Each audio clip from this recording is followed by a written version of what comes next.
માહીબેન ને ઊભા કરશું. ચાલો માહીબેન. પછી કુમાલભાઈ ને ઊભા કરશું અને પછી ધ્રુવભાઈ ને ઊભા કરશું. ચાલો આમાં મોટું કોણ? માહી. સરસ. અને એનાથી નાનું કોણ? કુમાર. અને એનાથી નાનું ધ્રુવ. માહીબેન મોટા, પછી કુમાલભાઈ મધ્યમમાં આવે. શેમાં આવે? નાનાય નહીં મોટાય નહીં, એને આપણે મધ્યમ કહેવાય. શું કહેવાય? અને ધ્રુવભાઈ નાના. ચાલો હવે તમે બારેથી છે ને નાનું, મોટું અને મધ્યમ એમ 3 વસ્તુ મેળવીને આવો. જાઓ.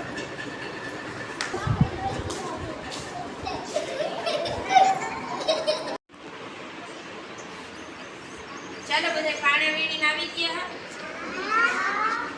હવે મોટો પાણો કયો છે? બધા ઊંચો કરો.